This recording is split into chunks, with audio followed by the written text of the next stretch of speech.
Working Cows Podcast, episode 119. Welcome to the podcast that gives producers a platform to discuss and share paradigm-challenging practices. Practices that have increased the effectiveness of their operation and the joy that their families have received from this lifestyle.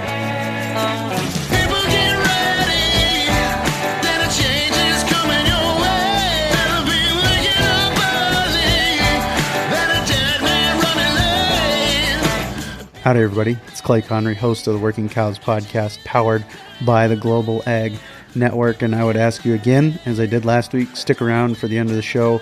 I got a couple of announcements that I want to share with you.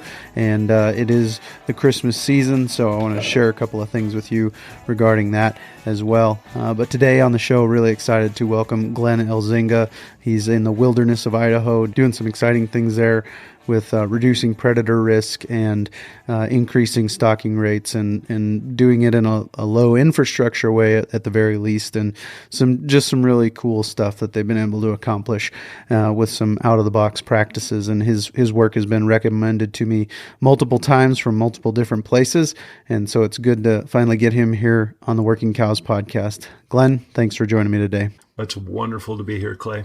So I've looked online at some of the stuff you're doing, very interesting stuff. You've got a term that you have coined of inherding, intensively grazing using herding, not necessarily hot wires and infrastructure, but herders.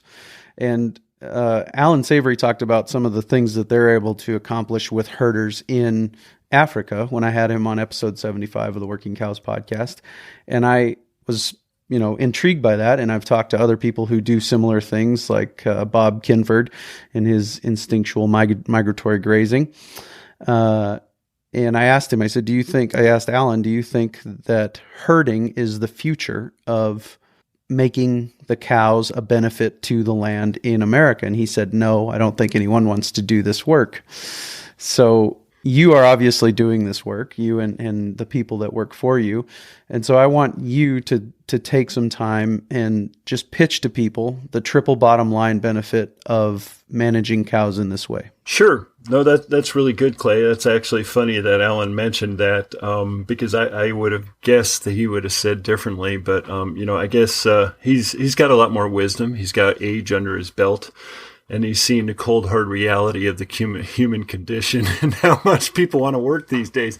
And let me just tell you a little story regarding that. So one of the biggest problems we have with herding is finding people who can really receive, just have an open slate enough mentality to receive the differences from what people conventionally perceive as herding.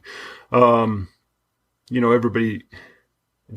everybody coming here believes herding has to do with pushing cows, driving cows, the stock drive.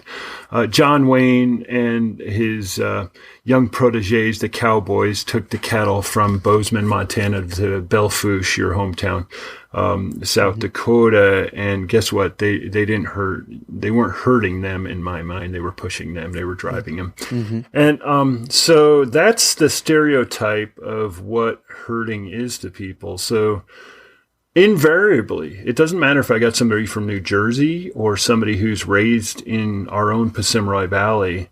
They all come with that paradigm in various stages of development in their mind, and it partly goes back to who we are. We're predators, and everybody perceives cows as prey animals, and as a result, we're always driving them, we're always taking them to a place.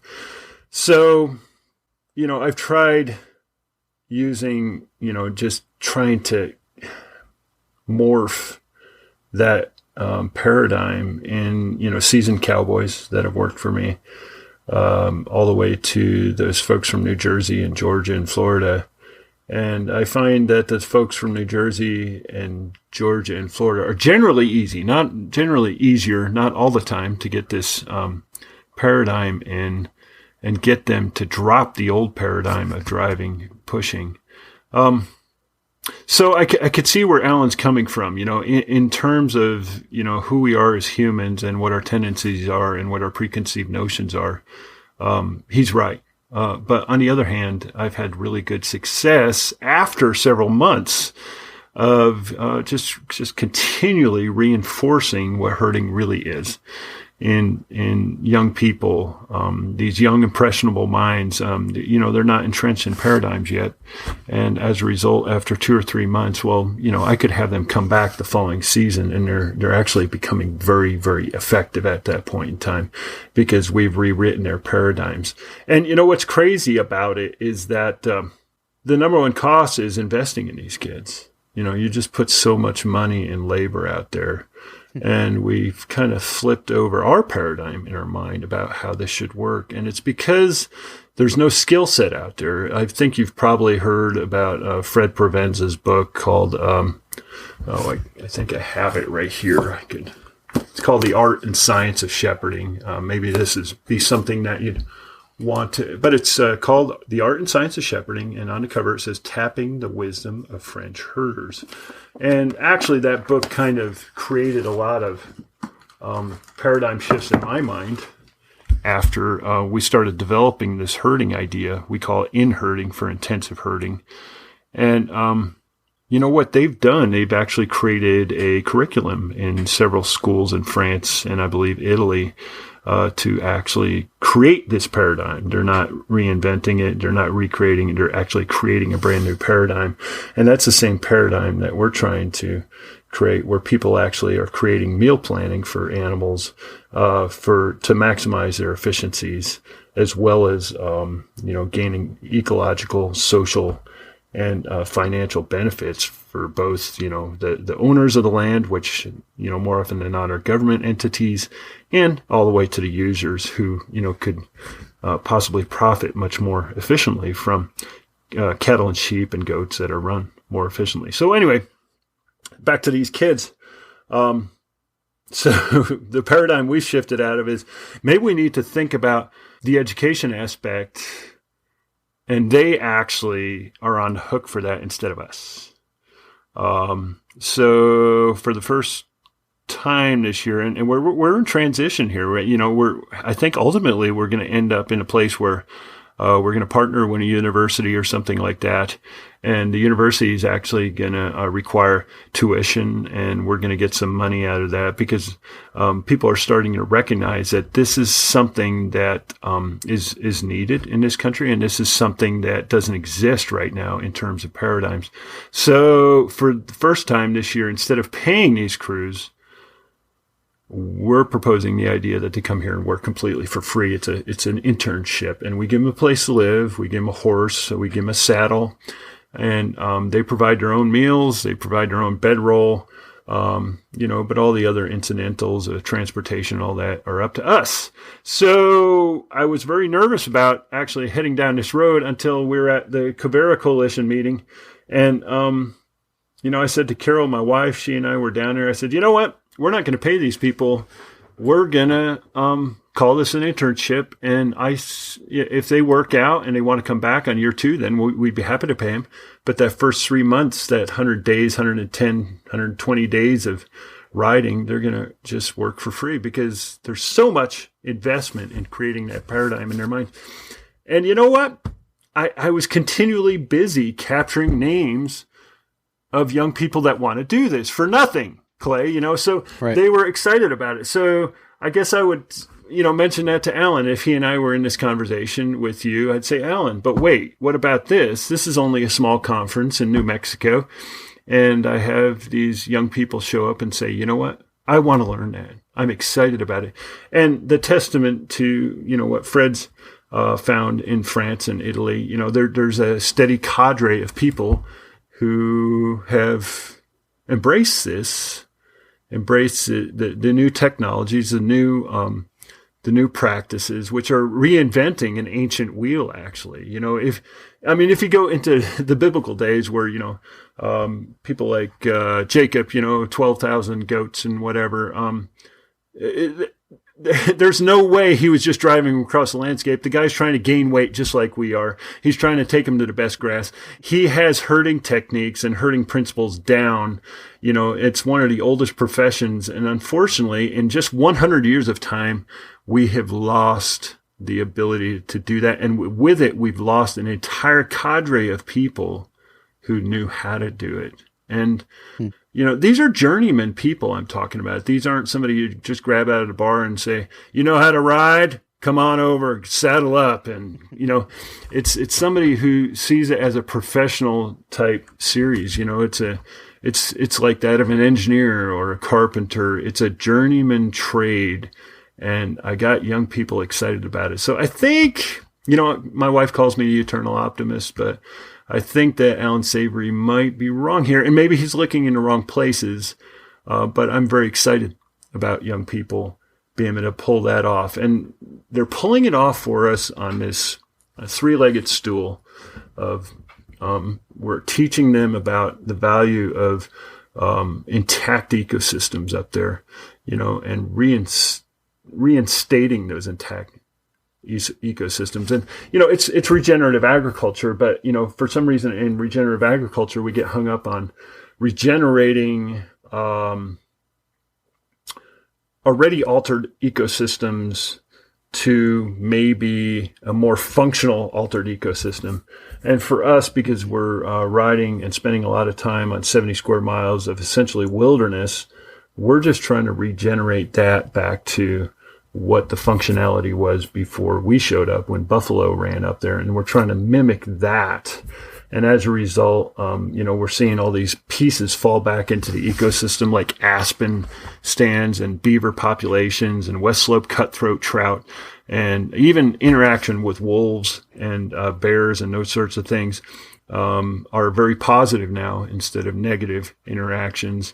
And so they got that ecological part of the stool. The social part of the stool is themselves actually creating a paradigm for a new profession, and I'm excited about that. If more people embrace herding and true herding, and I'm not talking about pushing, I'm talking about getting cattle to perform efficiently on these wild range landscapes and bringing unique, nutrient-dense food back to the table of America. Well, I think there's going to be work for these young people to do this, to embrace this kind of paradigm. So from a social aspect, a lot of my neighbors, when we talk at the coffee shop or at the feed store, they're lamenting that their kids have no place in their operation. And I got 7 daughters, Clay, and I'm very optimistic that all of my daughters, if they want to be here, we require that they leave and learn from other people, go to school, get a job, bring something back to the ranch. But I feel like I have a spot for all of them.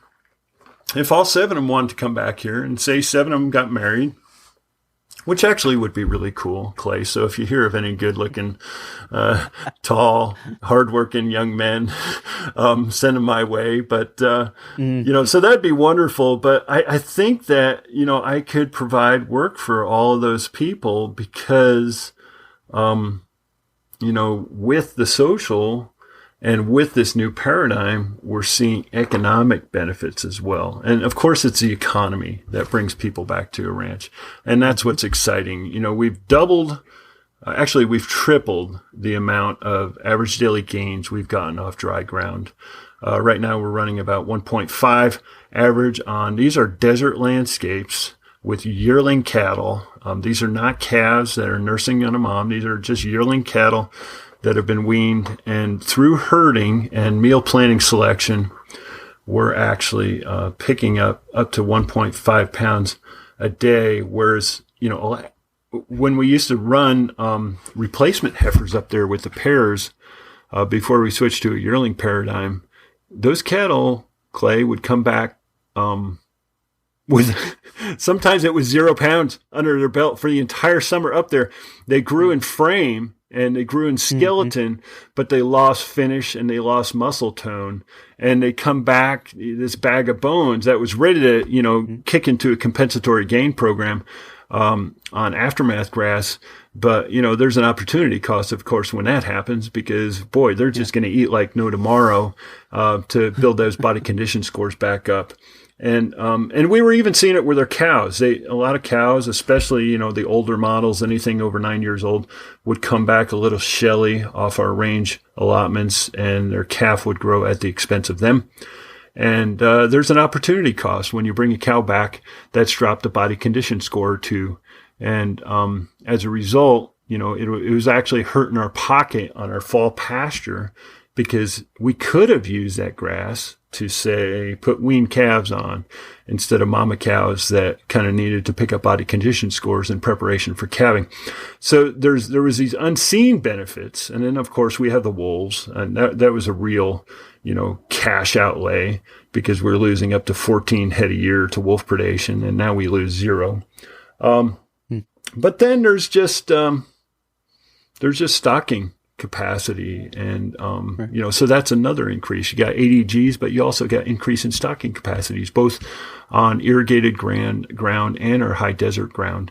And right now, our stocking capacities on our private ground, because of these holistic principles of rotational grazing and starting with management intensive grazing, and now thinking more holistically about it, we've been able to double those average daily gains as well. So, when you take all those financial benefits of increasing carrying capacity and productivity, those translate directly to profit, because our input levels are similar, especially on irrigated ground.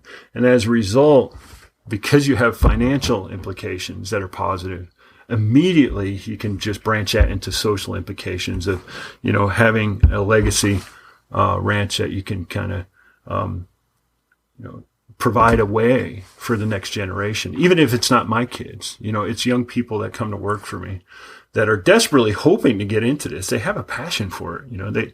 I have so many young people come here to work for me that have a passion for livestock, have a passion for livestock-based agriculture, a passion for, open spaces of the West and how to run cattle up there.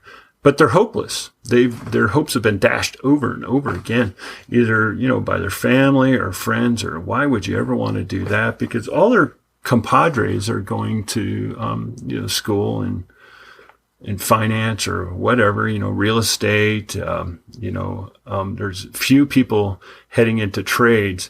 But when I can offer them some hope, well, there's immediate social implication. And then all of it is going to benefit our planet ecologically. I can even talk about carbon for hours, because we've measured it. And, so it's not only local scale, it's not only the beavers, it's not only the cutthroat trout, it's carbon. We're just sequestering carbon. We're one of the highest areas of agriculture in carbon sequestration, in net carbon sequestration, after we've subtracted methane emissions, we subtracted petroleum use, and it's because we brought back an animal-based agriculture using the paradigm of social interaction by us to get them to distribute and run efficiently across the landscape. Very good. Really appreciate that. And we kind of jumped right in there without much context. And there's going to be a embedded podcast episode from the Down to Earth podcast at the show notes page for today, workingcows.net/119. workingcows.net/119 is the show notes page for today. You can check out an hour-long episode with Glenn on the Down to Earth podcast, and he gives some history and some background there as to what they're doing and how they're doing it. But just for people who might not make that click, could you give me a 30,000-foot view of how you came to start? And I love this way you talk about this, how you came to start hacking this method of using cows to impact land in a positive way. Well, it was actually the wolves that got us started on that trail, and they were literally hounding us to death. We're losing some cattle every year to wolves, and it was because we were running a very conventional paradigm of livestock grazing in the arid West. What just about everybody does here, Clay, is they open the gates in the springtime. For us, it was May 10. We opened the gates. We got our cattle up there, placed them on the allotment. It's a 70 square mile allotment, 46,000 acres. Completely wild country ranging from 4,000 to 10,000 feet elevation. And we basically had those cattle, those mama cows, follow the snow line as the snow receded all the way across the summer. And then we went to go find them in November, December. And so the problem with that was twofold. One, we find that if cows are left to their own devices, they generally behave badly. And behaving badly is because they are driven by two herding factors that aren't us. They both start with a G. Would you know what they are, Clay, by any chance? Any ideas? Start with a G, herding factors that are not human herders. They're not even wolves. What are they? Two Gs, two environmental factors that control cattle. Grass, and I'm not sure. Okay, for us, because like I said, that 4,000 to 9,000, that was supposed to be the hint. It's gravity, Clay. So it is grass, Yeah. but it's I heard you say that too. It's a special kind of grass, and it's green grass. So it's really the color green and gravity. So if we're not up there, those cattle are going to follow those two Gs every time. Every time a cow will follow them if left to their own, wanderings. They're going to get pushed by gravity, especially if you got a conventional size 1,250 to 1,300 pound mama cow. She's got a calf in her side. She's going to go downhill, and she's going to find green grass along a riparian area. We have 55 miles of creeks up there. Okay, and all of them were in pretty marginal shape when we got that grazing allotment in 2005. And marginal shape means that they were starting to downcut. They lost a lot of riparian vegetation, a lot of the armoring vegetation, such as willows, alders, and birch, were deteriorating.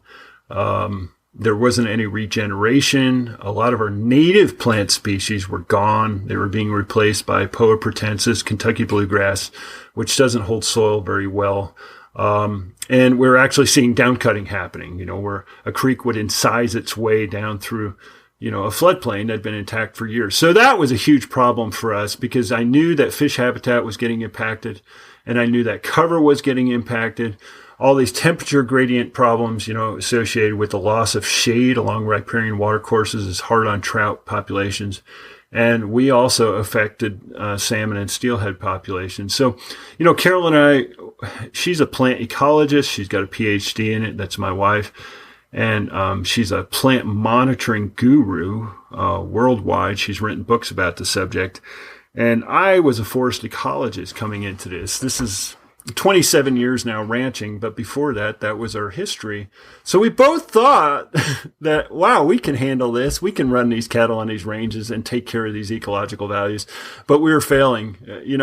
Things weren't going downhill much faster, but, they weren't improving. So that was a burr under our saddle, and our horse was starting to buck. And we're like, dang it, we can't even pull this off. And then these wolves came along and they really pushed the issue. They really, really forced our hand because all of a sudden it was now economics. We were just getting blasted by them, and we lost 14 head one summer, and bang, we were at about $32,000 in cash there because of the value of what those cattle were worth on the end market, especially our direct market. So we scratch our heads in it. You asked to give the 30,000 foot quick view, and here we go. This is what really precipitated the thought change. We're Christmas caroling. We do every year at this time of year. It's December now for you listeners who are listening in the heat of July, thinking, wonder what the heck this guy is talking about Christmas caroling for. Anyway, it was December. And we've been off the range for a while, and, we're in denial. We're just trying to lick our wounds and survive financially that fall. And we're Christmas caroling at Roy and Jeannie Ellis's house down the valley. Great people. They're older people, and that's who we Christmas carol to. A bunch of us from the ranch grab some guitars, mandolins, fiddles, and we'll go and show up at these people's homes and sing songs to them. And just try to give them, a little holiday cheer. And so we're at their house, and they're such sweet people. They always offer us something to drink and some cookies or something, but we never take them because we got to move on to the next house, right? But as I was in that house singing these things, I love Charlie Russell. Are you familiar with Charlie Russell? He's a chronicler of the early American West, and he painted all these watercolors and oil paintings, and he painted about 6,000 of these paintings, mostly centered in your country, Clay, in the country between Belle Fourche and Great Falls, and in the big country of the big sky country at Montana. And guess what? There's no pictures of barbed wire in Charlie Russell's paintings. At least I didn't see any. And the reason there's no barbed wire is because these guys in these pictures, they got these epic herds of cattle. There's like 3,000 head, and there's about 8 to 10 guys running them. They each got about 6 saddle horses with them. They got a chuck wagon. They're just taking these cattle to grass, and they're herding them to grass. And boom, it was just one of those stupid light bulb moments. I've been looking at Charlie Russell paintings forever, and here's these people herding these cattle. And I was like, holy cow. Well, why can't we do that? It seemed like such a no-brainer. And I got in the car with Carol, and I said, why can't we do that, honey? And she's like, what are you even talking about? We just sang Hark the Herald Angels Sing, And she's like, what are you even talking about? I said, why can't we just go live with these cattle? And so that was the beginning of the idea. And, and then it was a whole bunch of things, starting to research that idea and try to reinvent the wheel that we'd lost. The wheel had fallen off the bus a long time ago. And that wheel was down in the bottom of a canyon. We had to climb down there and dust it off and put it back on the bus as a tool to possibly run cattle on public lands. And it's been a hard road to figure it out. I had no idea. I thought it was simple. Hey, heck, you just camp out in a bedroll with a bunch of cows, right? Boom. It's over. Bring your horse with. But I got a new respect for the Charlie Russell and previous vintage, all the way back to Jacob of the Bible and his uncle. That required those 14 years. But I got a new respect for that whole set of people over millennia who knew how to do this and lived their life doing this. So that's what we did. We did that. Cool.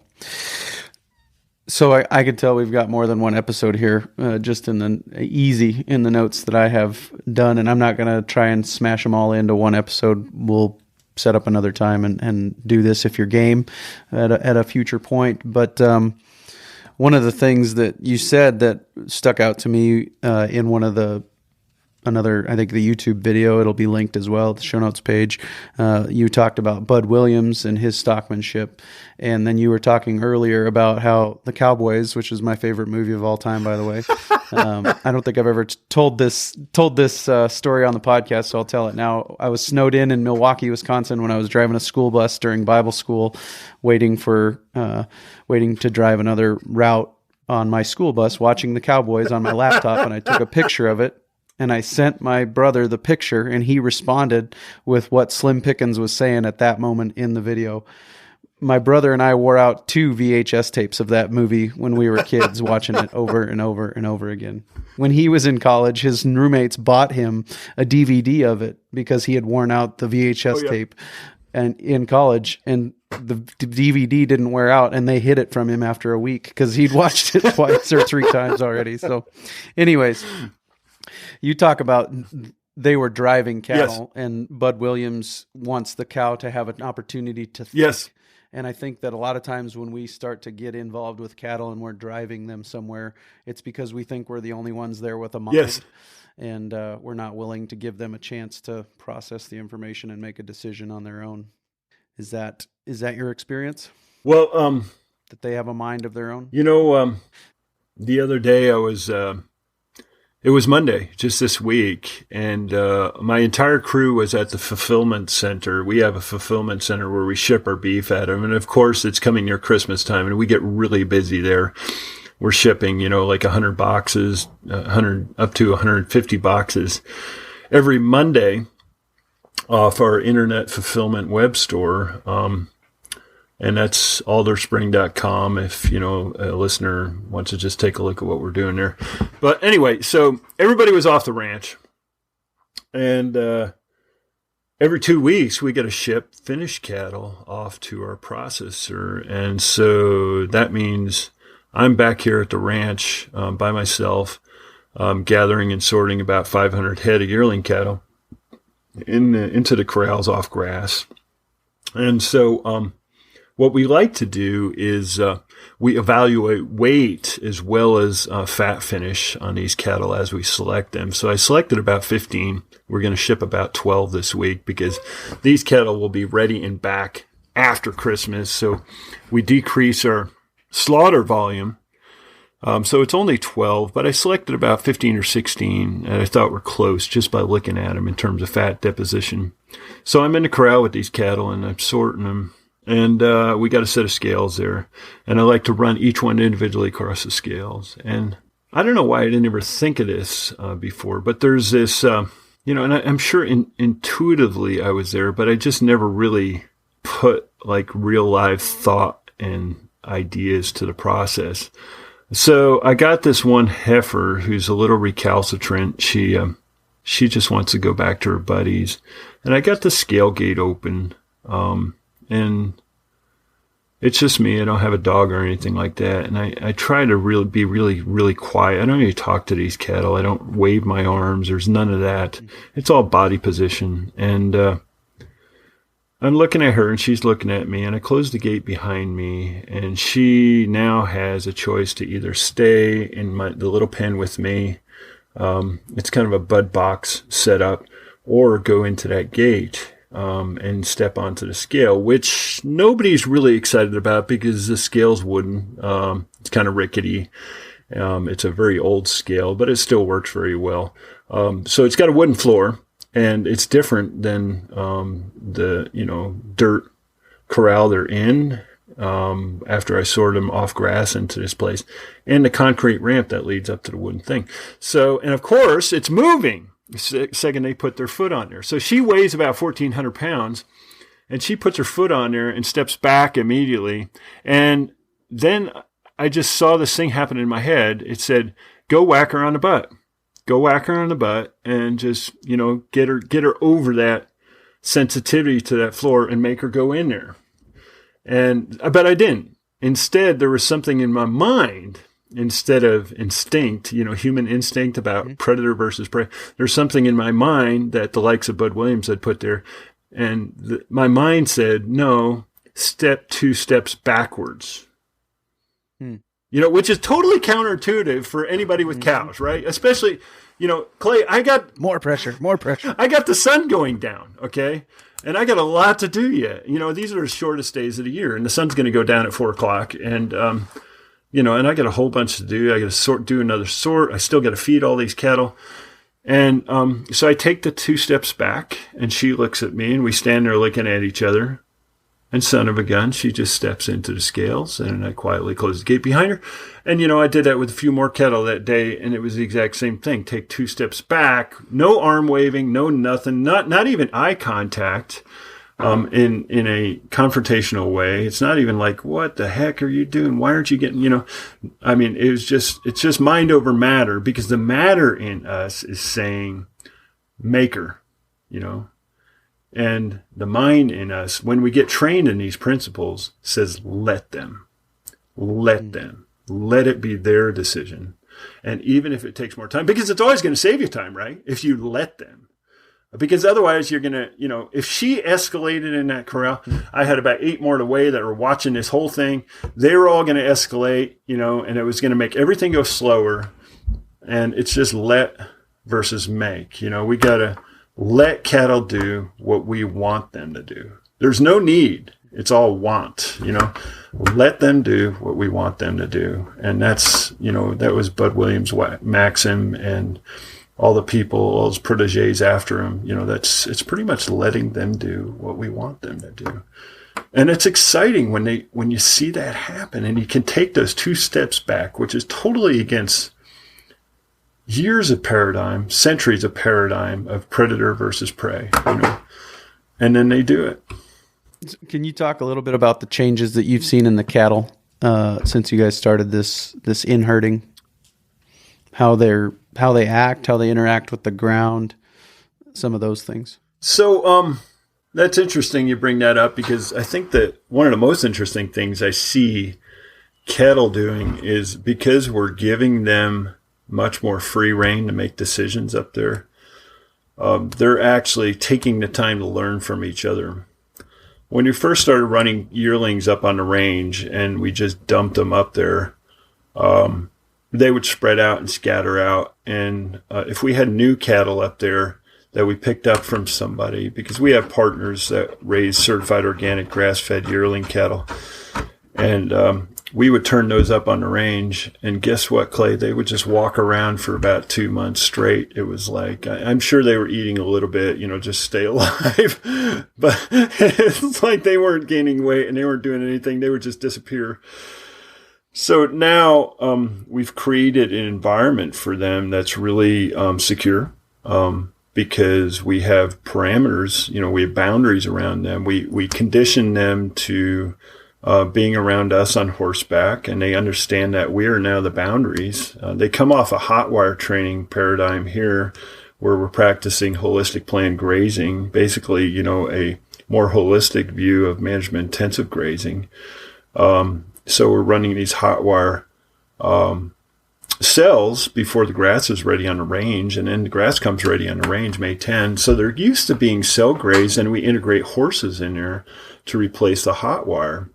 And so there's a security for them there. They know they don't have to walk 10 miles to figure out where the boundaries of the grass is. They know it's a small encapsulated boundary, and now we are the boundary. So there's security there, but there's a second element that if we're careful, we can facilitate, and it's this learning process where new cattle that come maybe even from your state of South Dakota come onto these range grasses that they've never seen before. They come off open prairie country of South Dakota. Almost every species is different up on our wild ranges in the Rocky Mountains here. And, it's been shown time and time again that, that can almost kill an animal because they don't recognize these given plant species. But if we facilitate it, what we see happen is this really, really cool thing where we've learned always to bring seasoned veterans up there. So we'll always put about at least 50 seasoned veterans in a group of, say, 400 head up there. And those seasoned veterans, they hit that blue bunch wheatgrass in the spring, it's just green and growing with abandon. They'll put their heads down and just go crazy. And then they'll eat these salt brushes and all these things that become toxic later in the summer that are really counterintuitive for a cow. But they're self-balancing because there's so many species out there, and these cattle are veterans, and they're trying all these different things. So it used to be that the new cattle would never pick up on all that diversity, and our mineral consumption was high. But now what happens is it takes about a week, and almost all the cattle are categorically running around with their heads down, picking up all these diverse species. And we realized it was all learning. It was all proximal learning. They had somebody next to them that was eating these grasses, and they'd put their head right next to theirs and say, what are you eating down there, buddy? And they take a bite and say, wow, that's not really too bad. And then they actually start to develop a resonance based on palates and flavor choices that actually maximize their wellness. And then after about a week or two, Clay, their mineral consumption dropped precipitously down to almost none. And that's all got to do with behavior. That's got to have to do with removing stress and creating an environment where they could learn from other cattle. So, man, there's a lot going on in that brain of theirs. And it's not what's going on in our brain. We're thinking of all these other thoughts, but they're thinking of things that we don't even know about. And when I see stuff like that happen, I'm excited because they have a different brain than we do. It's similar size to ours, but they certainly got a whole bunch going on up there if we give them the opportunity to express that. Yeah, for sure. Real good stuff. A couple of things that I can't leave on the table because they've been emailed to me multiple times that I have to cover when I talk to you, is that you guys have successfully, I'm going to use this word and you can correct me if I'm wrong, you guys have successfully integrated with wildlife to the point that predation is very little to no issue at all. Even, I think, if I'm right, to the extent that wolves have passed up your cattle and taken other people's cattle nearby. I don't know if I'm overstating that or not, but that's the way I remember it being shared with me. Is that accurate? And if it is to some degree accurate, what are the mechanics behind that? So there's two things that happen with the wolf situation. Like I said, we were getting hit pretty hard, as all our neighbors were up there. And so the wolves were introduced, and their numbers just went up dramatically. I talked to a Fish and Game representative probably 6 months ago, Clay, and I think he estimated that there was like 1,200 wolves in our area of Idaho. And they don't have a huge radio collar program going on right now, but that's his guess.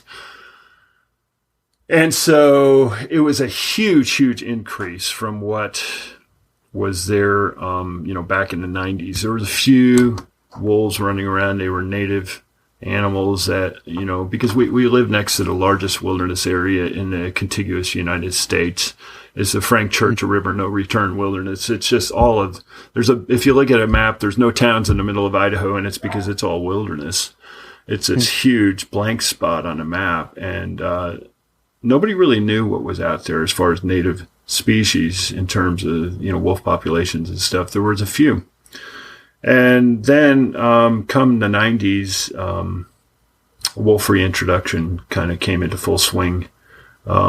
And Fish and Wildlife Service kind of spearheaded this wolf reintroduction plan. So that was very, very successful. I remember when those wolves came in, I went nose to nose with one in one of the transportation crates and just looked at him in the eyes. I was 6 inches away from him, and I was like, are you the end of me? Because as a rancher, it was like, this could be the end of what we do and the way we do it. And it certainly changed things. It was a huge game changer because they did so well. There was so much game, and of course there's unlimited amounts of cattle in peripheral countries to the wilderness. So that was the one thing. They did very, very well. They were very successful, but they reached a tipping point where Fish and Wildlife Service turned over the management of this kind of reintroductory population thing to the state of Idaho. And as a result, the Idaho Department of Fish and Game, appointed by the governor and his task force, said, hey, can we actually start hunting them? And so first of all, ranchers were allowed to shoot them. And then subsequent to that, not too long afterwards, there was actually a season open on wolves. And now that season has kept things at a very sustainable level. The wolves are sustainable. There's still a lot of hunters complaining about elk population shifts and demographics of elk and distribution. And, there's talk still of continuing downfall of elk numbers. But I don't know if that data is really secure. Nobody really knows exactly what the dynamic is there. But regardless, people are shooting at wolves. And I think last count was there's probably, 150 to 200 wolves being killed in the state of Idaho every year. Some of them by, multiples by one individual.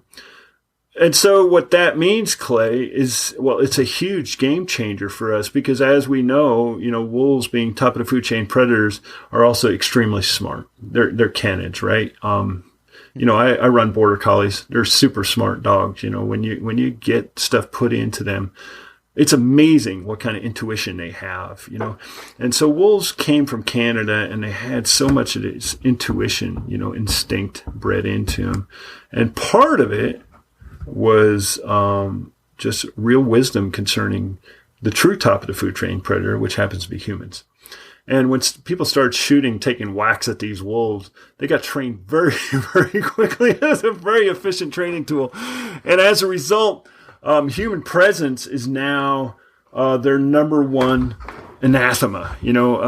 For them to colonize a habitat, to have humans up there is the number one thing. And that's the game changer for us. It's not like we're shooting rubber bullets at them or, smashing on pots and pans in camp or anything like that, or urinating around the perimeter of cattle.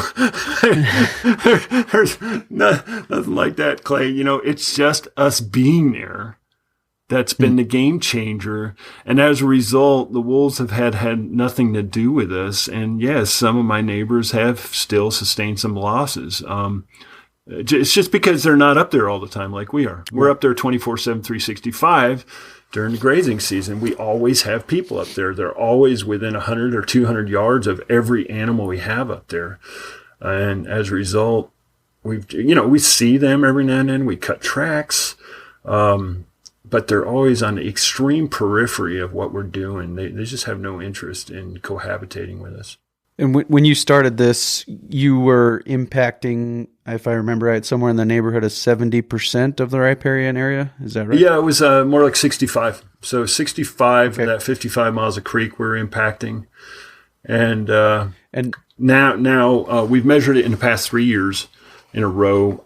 It's always been under 1,000 meters impacted in any way. This is a cow footprint to, somebody actually bringing a herd down there to get a drink. That's all within that 1,000 meters of the total 55 miles. So it's less than 1% now of all the riparian area on the allotment is now being impacted by cows in any way. And can you tell me what that means at the riparian level? What benefits are there for that, and why are you taking time to measure that? Some of those things. So, there's a bunch of things coming down the pike at us. And right now, with regard to the Trump administration, there's been kind of a stepping back from environmental degradation associated with livestock grazing on public lands. But, I know it's still out there. There's still a lot of activity. We have this thing called the Western Watersheds Project here, stationed here in Idaho, that actually has a long litigative reach all across the West to where people are getting sued to manage their cattle differently, if not remove their cattle from public lands grazing. And there's more and more environmental groups gathering forces there to try to end public lands grazing categorically. And it almost all has to do with riparian condition and, aquatic habitat. And it's because of those two G's, right? It's where cattle go. They're going to go to the green and they're going to follow gravity. And of course, they're going to end up in riparian areas if they're left to manage to their own devices.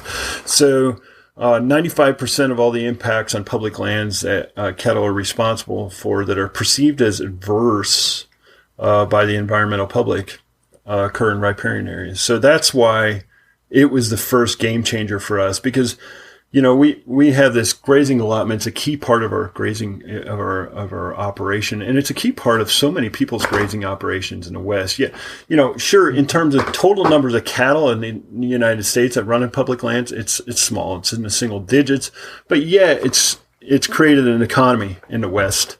Of people who live and interact with this land in these big open space states. So, Carol and I have always been passionate about there's got to be a way to do this. There's got to be a way to do this responsibly, and there's got to be a way to do this actually that's regenerative and restorative in these riparian areas. And that's why that was one of the key reasons why inherding came about, because we knew that if we had total control of those livestock and actually trained them not to use riparian areas, it would be such a game changer. And, if you go to the holistic folks and savory folks, they're like, no, everything needs impact grazing. And, and it's an interesting thought. And I think it's actually true. But Clay, here's the deal with these riparian areas in the West, post-settlement, which in our area happened 1860 to 1870. These riparian areas were categorically used every year without a break for well over a century. We're talking 135 years of continuous grazing on most Western riparian areas. Sure, we invented rest rotation grazing systems in the 70s, and we said, this is going to fix some of these things, but it didn't. It just put stuff in static equilibrium. But so these riparian areas have just been exposed to continuous grazing, unmanaged, essentially for 135 years. And let me tell you, folks, it's time to give them a break and let them reestablish. And, rest is important as impact.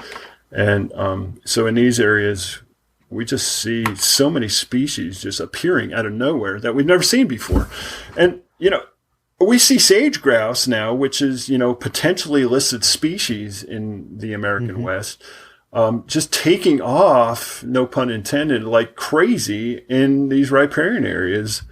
And I think we're missing some of the keys to what happened to sage grouse. And, a lot of people think it's cows,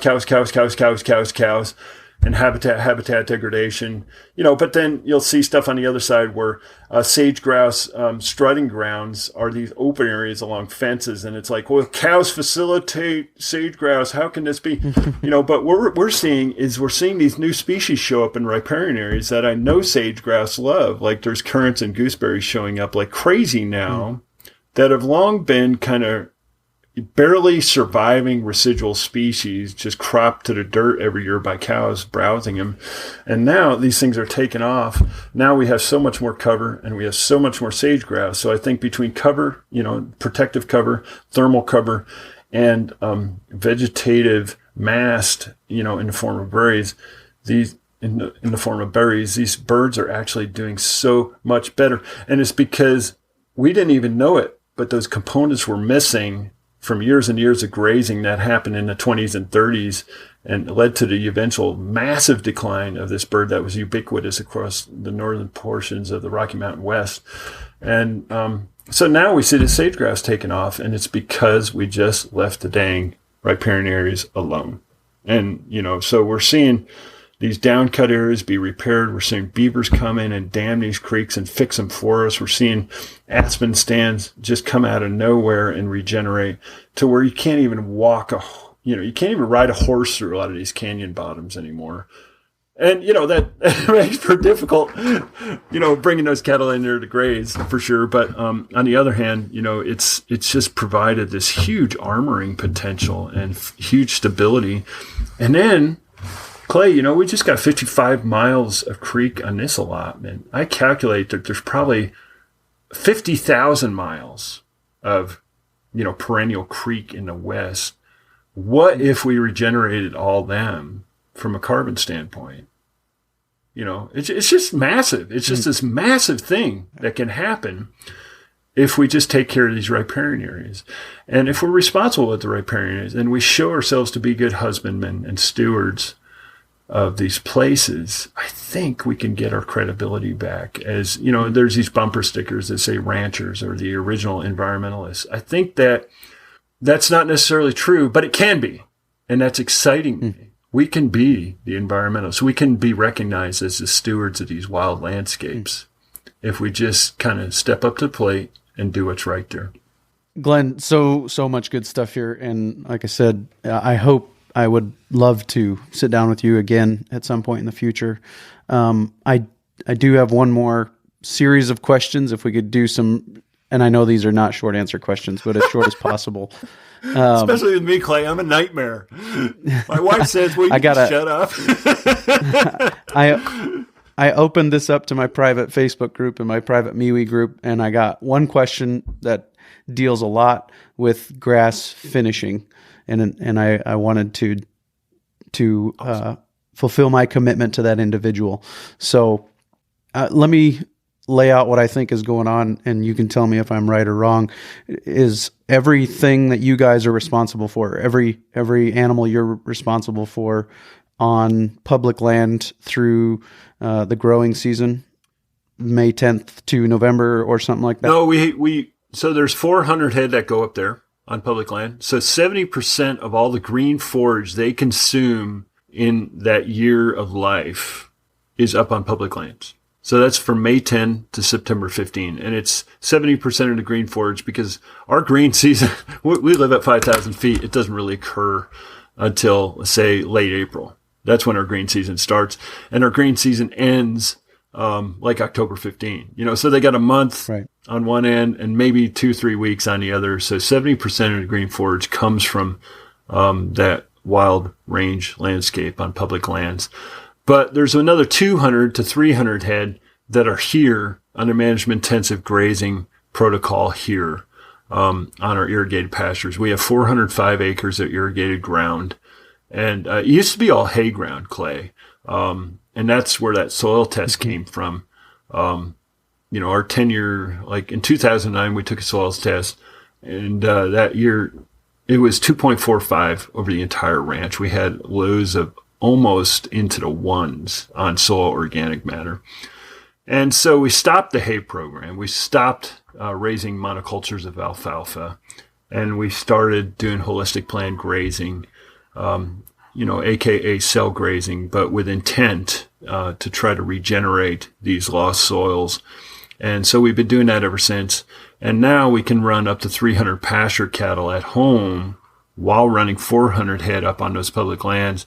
And we pick up a little bit of hay too. We pick up about 500 tons of hay that we can't keep up with our pasture cattle. So we'll just, selectively, delineate which pastures that would be. And so, we're able to just graze an incredible amount of cattle here as well. So does that answer that question, or? That answers, okay. Yep. So that was kind of what I was wondering, how the public land played into the grass finishing side of it. And so I've shared my screen with you. Can you see that?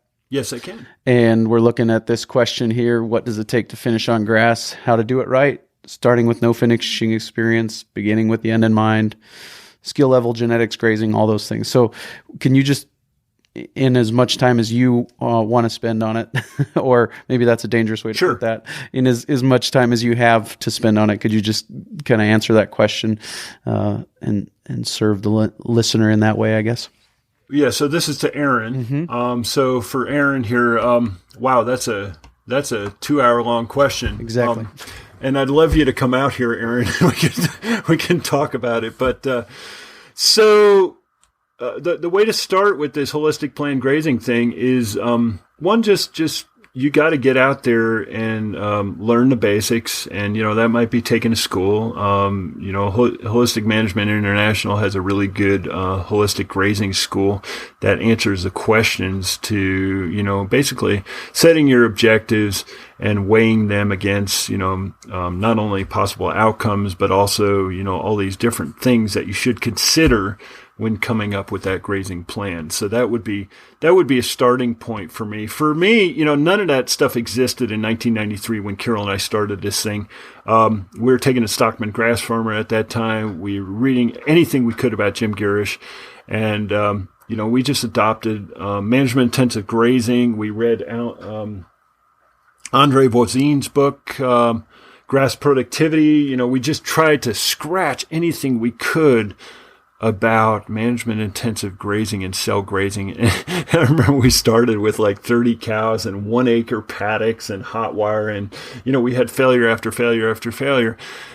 Taking a short course can sure save you a lot of hard knocks that way. And that's indeed the way to do it. But, it all comes down to, when I think about this whole thing, it's balancing your grass productivity. You're balancing your ecological, balancing soil health, and balancing that against cattle productivity. So it's it's like this three-legged stool we talked about, the ecological, social, and financial aspects. Those things all have to enter into the equation of what works for your place. So there's so much to be learned from the cattle themselves, and watching their behaviors and watching what performance you're going to be creating in these cattle just by ocular estimation and looking at what their bodies are doing, looking at what their weight gains are doing.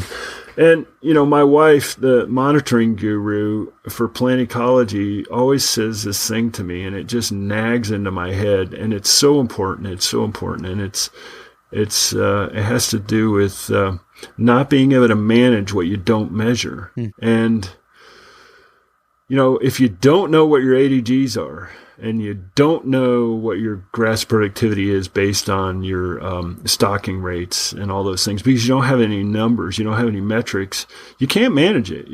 Everything's just flying by the seat of your butt. And that's totally inappropriate if you want to end up making money off this deal. So, for us, the scales were imperative to get reconstructed, even if we had to drive them over to the neighbors, load them in a truck or a trailer and get those weights just to know where we stand. Because, boy, if you're not gaining weight, you know you're in trouble. You know one of those holistic parts is missing. And this would be, I think this would be the number one thing that people are missing in grass finishing. And it has to do with what I was talking about, just lining yourself up and learning from the cow.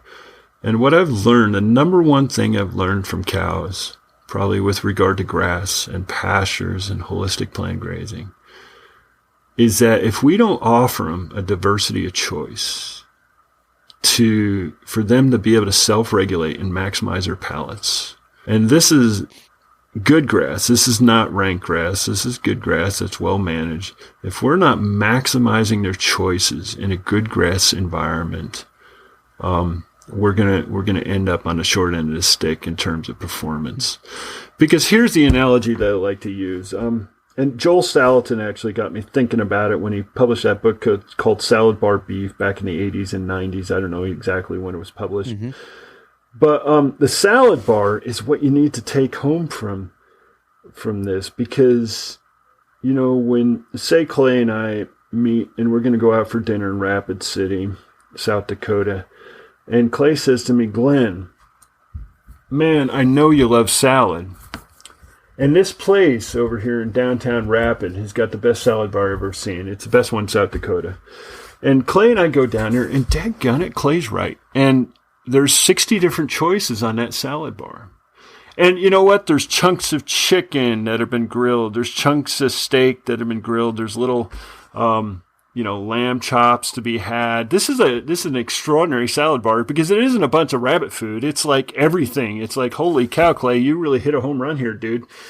This is beautiful. And Clay and I just about found her that night on trying all these different things, and we have a great time. And, he says, hey, we got some work to do over in this place or that or the other. We're going to take a look at some pastures. Let's come back tomorrow night again. And so guess what? Clay and I show up, salad bars out there. It's all there, 60 pieces, 60 different entrees. And guess what? I'm watching Clay over there. He's loading his plate. And dadgummit, he picks something completely differently than he did last night. Mm-hmm.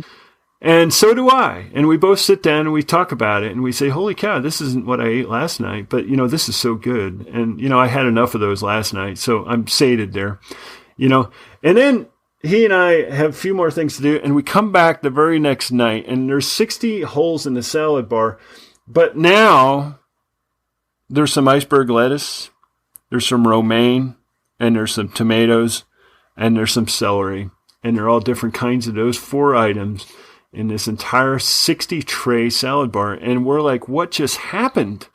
And we talked to the attendant and she says, well, this is a salad bar here and these are salad items. We're giving you what you asked for. This is salad. And Clay's like, well, what happened to, this or that or the other? And I'm like doing the same thing. And she says, this is a salad bar. We're not offering you anything that we didn't say was here. But what Clay and I are really kind of pissed off about is the fact that we don't have any free choice anymore. And now you just put us in a salad bar feedlot where basically you're just rationing this stuff out and saying, and she even says, hey, we measured the nutrition content of all these things and it's there. It's there. My nutritionist found out it's there for a human. You can eat these things. Yeah. And you're going to be all right tonight, but Clay and I are dismayed. And it's because we were spoiled to death for the past 2 nights, maximizing our own palates and maximizing our flavor choices. Now, if we think we're good at that as humans, and some of us really are, most of us are actually pretty bad at it. Now go to an animal who has like the whole cadre of instincts, especially a cow who grazes on pastures. They have these instincts intact. And if we don't provide them with that huge salad bar, she or he is going to not do nearly as well. We're going to deal with sickness. We're going to deal with insects. We're going to deal with all these things without plant diversity. And that's the number one thing I would recommend for grass finishing. I talk to a lot of people from all over the country, and some of these people are really struggling. They're getting 0.8 pounds a day. And, they hear about my 3 pounds a day that we get on Alder Spring on our large capacity cattle. And that's like a 2-year-old animal who can eat enough. She's going to get 3 pounds a day on her place. And they're like, I'm getting zero point 0.8. What is happening? And then I ask them what their grass species are, and they say, well, we got some orchard grass out here, and we got a little bit of alfalfa, and we got some red clover. And he said, that's pretty balanced, And according to a lot of animal nutritionists, yes, that's balanced, but it's not. I was talking to Fred Provenza about this the other day, and he's an animal nutrition expert. He's a human nutrition expert, and he said we started to find at the end of his nutrition career at Utah State University, he's a PhD researcher there with them. He started to find out that instead of the 70% of their intake, which is comprised of 3 or 4 species on the range, being responsible for their wellness, they're finding out that the 40 or 50 other species that they eat that comprise 30% of their ration are actually the game changers. And it was because of the phytochemical richness they could pick up and the micronutrient composition of those plants that they could pick up that would then complement the energy flow of the lion's share of the plants that then would really, really feed their gut biota and really maximize their wellness, both in terms of ADGs, daily gain, but also in terms of just them just being able to hack wellness from a cow standpoint to deal with parasites, to deal with bugs, to deal with, all these things that we vaccinate for, BRD, BBD, all these things. We dropped all of them after we got this wellness thing figured out, after we got this.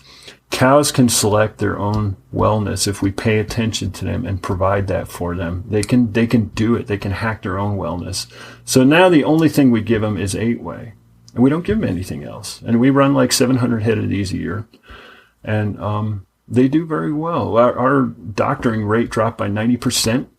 Our death loss is under 2%, and it's because they're able to self-regulate now. And it's just the way the designer, the way God made this thing. He made animals to be able to select and craft their own regimen, provided that we give them one that mimics nature.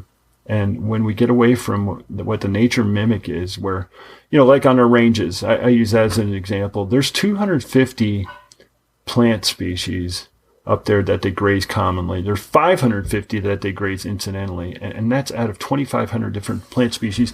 And a lot of people think, oh, that's because you're in the Rocky Mountains. But, I gave a talk in South Dakota, and I actually measured, or I had my wife research what the plant diversity was in South Dakota, south of Rapid City, along the interaction with the Black Hills coming off the high prairie.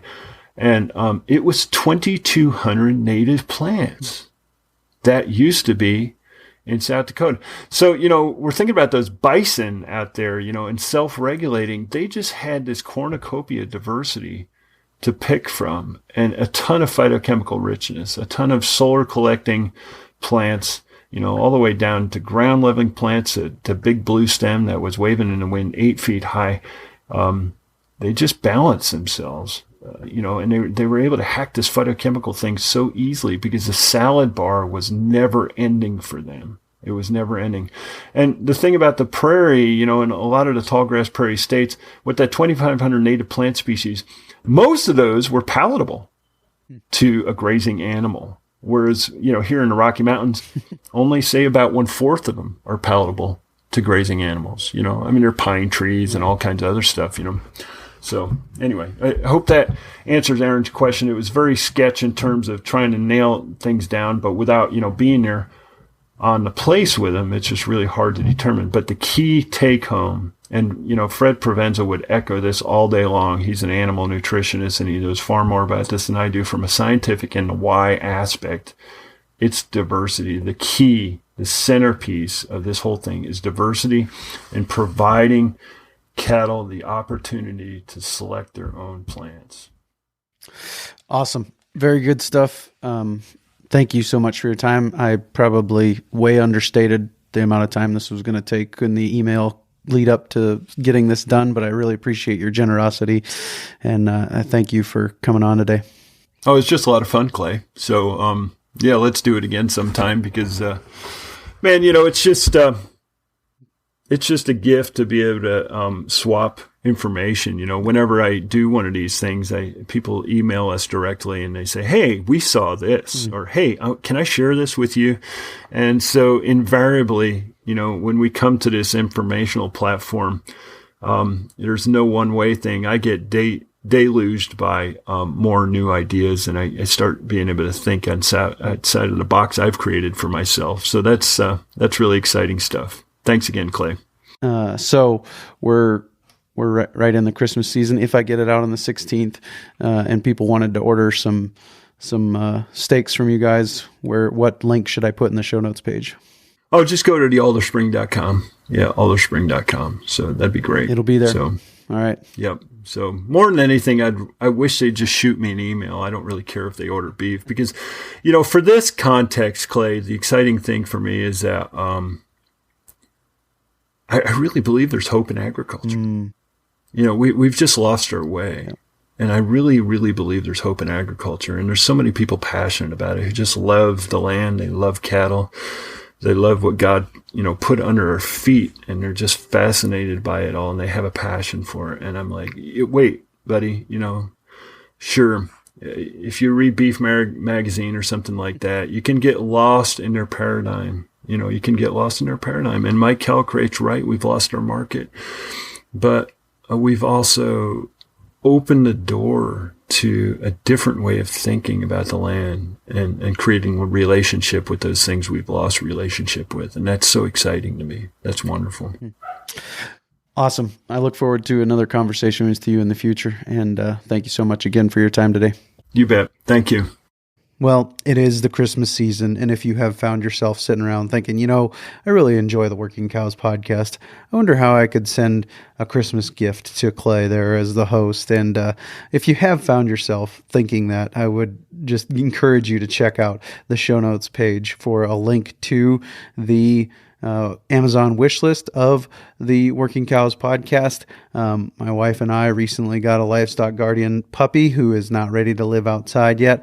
We're just getting him kind of acclimated to the neighborhood, and he chewed up a pair of my headphones. So they are back on the list. They were generously sent to me by a listener, and now they find themselves back on the list there. So no pressure. The Working Cows podcast is and always will be free. But if you want to generously support in that way, the Amazon wish list is a really neat way to do that. And there are some new high priority items on there as I look towards going to the conference in Canada and wanting to have a little bit more mobile way to record on the go. There's some stuff there that you can find. So if you're interested in that, show notes page for today, workingcows.net/119. Coming up next week on the show, we will be joined by Dallas Mount, and we're going to talk to him about conducting efficient and effective meetings and planning and reflection and all of those things. And really excited to be joined again by Dallas Mount on the next episode of the Working Cows podcast. We invite you to visit workingcows.net to subscribe to the show via iTunes or Stitcher. You'll also find detailed show notes pages, resources from our guests, and the industry leaders who have influenced them. For more ideas on putting your cows to work for you in a more profitable way, tune in next week.